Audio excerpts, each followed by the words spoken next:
Hey, everybody. This is Katie Weaver, and welcome to Unchurch. It is the 12th of July, and I'm just happy to be here with you guys. It's been a couple of weeks. It's been a busy summer. Unchurch has definitely been hit and miss, and it will continue to be. It's summer, and I live in Idaho, so we have to cram all of our fun into a couple of months, a few months, because, that's all our weather really gives us. So, I've been a little busy, but I'm definitely trying to be here, and I'm glad to be here with you guys today. So I hope you've had a good week. The energy this week has been pretty raw, pretty tumultuous, and I know a lot of you guys have been feeling it because I've been hearing that from you. So, if you've been feeling a little pissed off, aggressive, emotional, up and down, please know that you are not alone. That's something that a lot of people have been feeling. That seems to be par for the course right now. So be very kind and gentle with yourselves. This too shall pass. It's like everything else. It's weird, because everything's weird right now. But hang in there. Hang in there. We are with you, right? And you guys are never ever alone. And we're all going to get through this, as weird and all over the place as it is. So, I want to share some good news with you. That's always one of the funner parts of this broadcast, is that I get to share good news. My face looks weird. Okay, well, whatever. When you broadcast like this, you look at yourself the whole time. And so it's hard to not start, picking. Okay, let's look at some good news. Okay, all righty. Adorable little guy who was inspired by Captain Tom. He's 5 years old, and he walked on his new prosthetic limbs to raise $1 million for the hospital that saved him. How sweet is that? That's just so cool. I'm going to also bet that that kid has some incredible incredible parents who helped him be that inspired and to get to that point. Young scientists have invented eco-friendly industrial cleaners made from yeast, transforming the chemical industry. That's good. That's much, much better for the planet than some of the really harsh stuff that's been used and dumped into our waterways over the years. There's a search engine that plants trees with every search, and they have just planted their 100 millionth tree. Can you imagine? 100 millionth tree. That absolutely blows my mind.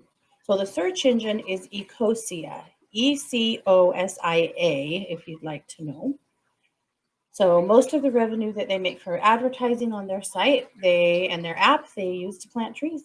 And they've planted now 100,000 or 100 million trees. So they are a German nonprofit company. And they started this mass tree planting effort in the early 2000s, and here they are now, 100 million trees. That's pretty amazing. So good on them. I've never heard of that company before. Maybe some of you guys have, but I think that's pretty incredible. All right, scientists. Now, all of you energy healer types are going to find this extremely interesting. Scientists have generated an electrical field that can help repair fractured bones. Surprised? Probably not. An electrical field that can help repair fractured bones. That's amazing and not surprising, given what we know about energy and energy healing, and also sound healing that creates an energetic current. I think that's pretty amazing. Okay. All right. There's a guy who dresses up as a superhero, and he visits children and families of sick children. So visits sick children and their families as a superhero, bringing gifts and bringing joy and bringing courage. And he has now visited 100,000 sick children, which is pretty freaking sobering considering, he's had the opportunity to encounter 100,000 sick children. But his own mom died of cancer in 2009, and in his grief, he needed to find some kind of service that would help him feel better about his situation, and this was it. And so here he is, just, visiting sick kids right and left, and making the world a better place. So that's how he moved himself through the grief that he was in, which is pretty brilliant. We've talked about this lots of times, but when you are low, one of the easiest and fastest ways to elevate yourself is service. Okay, all righty. Diluting plasma shown to rejuvenate tissue and reverse signs of aging in old mice. That's interesting. Diluting plasma, huh? Well, we'll see. All right.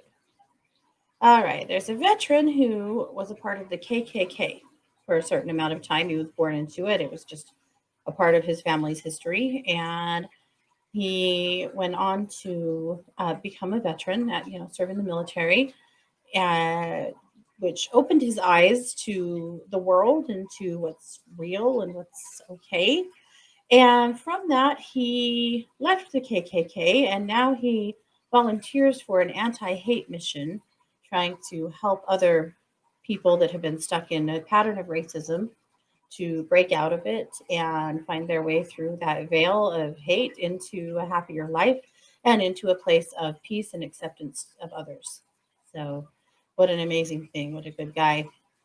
It sucks to admit you were wrong. It also has to suck to admit that your family was wrong. But I think that showed a whole lot of character to be able to do that. Pretty great. And Gary Larson, if you guys loved The Far Side back in the day, Gary Larson has been on a 25-year hiatus and he's just come back and published some new comics for the first time in 25 years. So if you love The Far Side, go check those out. I loved The Far Side, so I'm so excited to go see what he did. So there you go. There's a bunch of good news for you. That's just always something that's really nice to, I think, to share. I think we could all use some good news here and there. So we'll take it. Something kind of fun at my house today. We have a 9-month-old baby chilling with us for the day. A cousin needed a babysitter while she went to work today, and my daughter volunteered. So we have this darling baby hanging out with us, and it's really fun. The pigs aren't sure what to think. I made them go outside. They weren't naughty to the baby, but I don't think they particularly like her either. So they're hanging out outside and we're playing with this precious baby who is just, every time you look at her, she gives you this big grin. When you walk out of the room, she waves. I mean, come on. She's basically killing us with cuteness and we like it. So it's all good. How fun. Also, our neighbors are out of town and we're taking care of their dogs. And their dog, they have a dog that is completely blind. Like, completely. He's a little blue heeler, and his eyes are just these big, like moons, just these big milky moon. And he's a sweetheart. And we're having fun. Yes, Belle wanted to know, is she crawling? Yeah. Yep, she's crawling a little bit.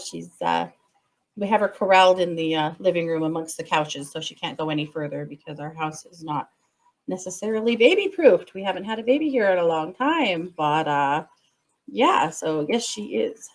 Anyhow, so some fun stuff for us.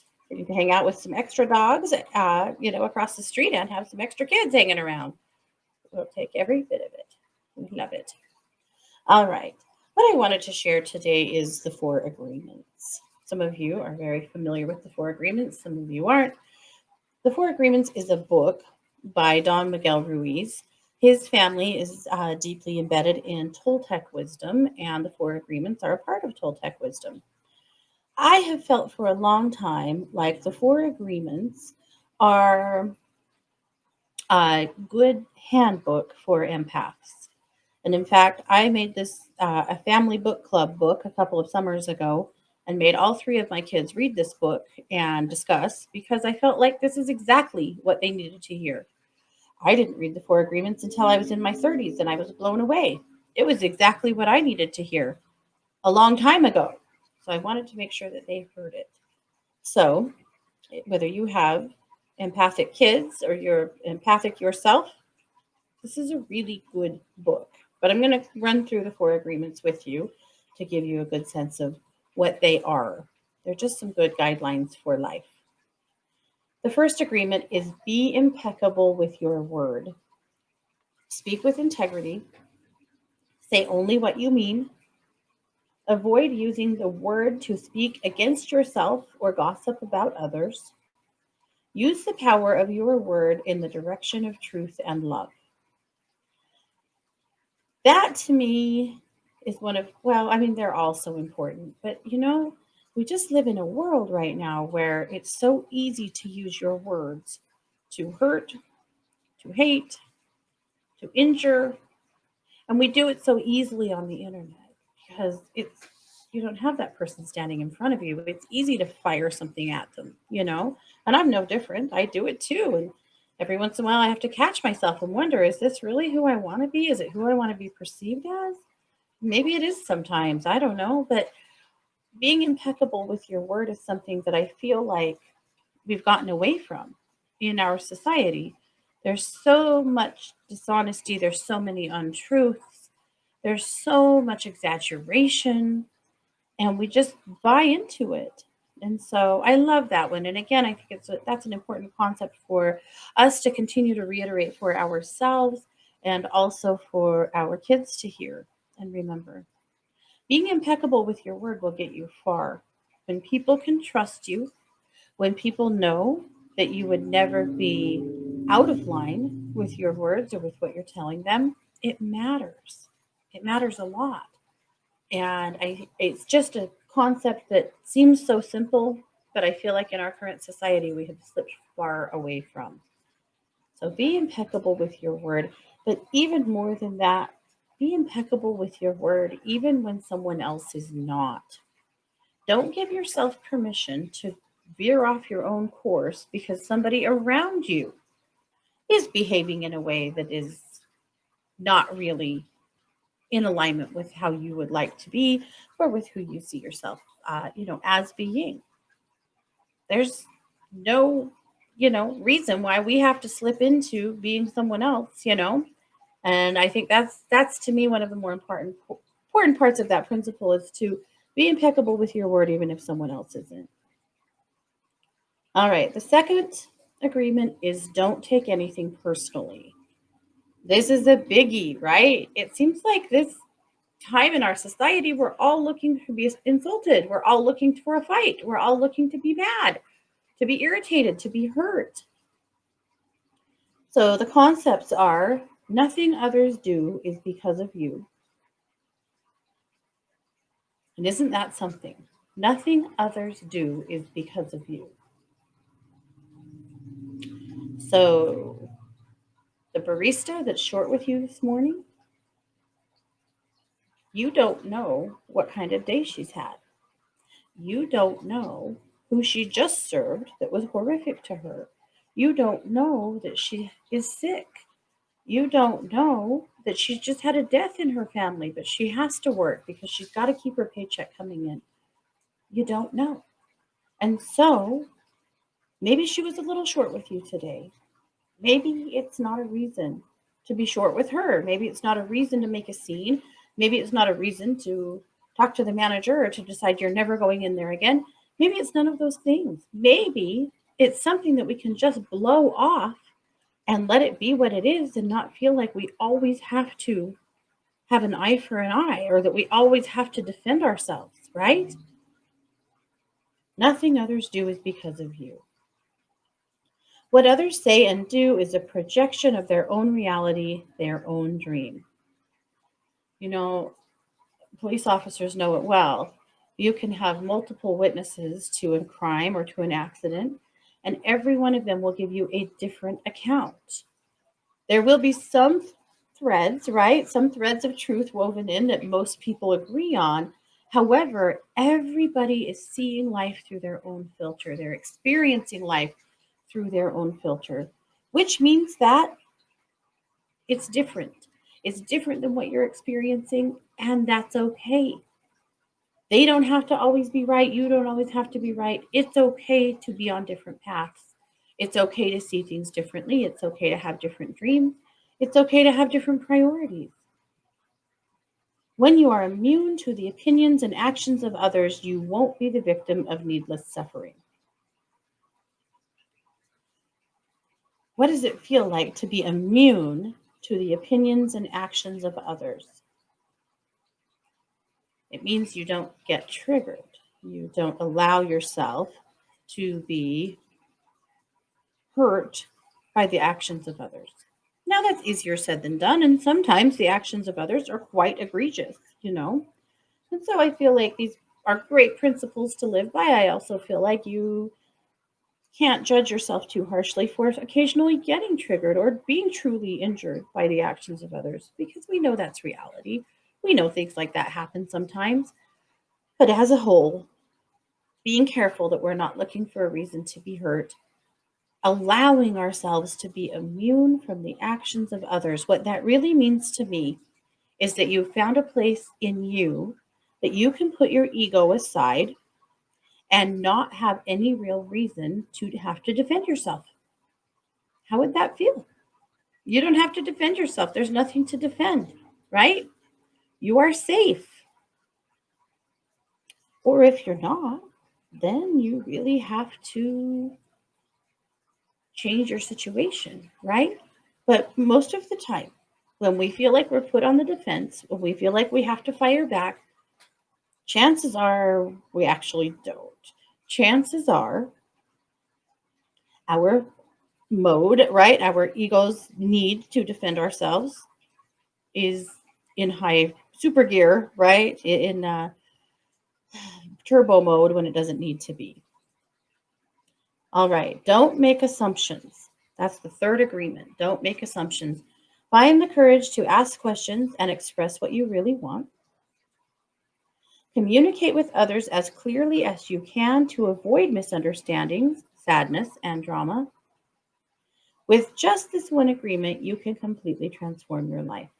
And I feel like that is so very true. Again, our ego gets in the way and assumes someone's intent, someone's tone, and this is big in digital, right? Because through a text, through an email, through a social media message, you may not be able to detect correct tone. And there's lots of hurt that is caused by assuming. What is the old adage about assuming?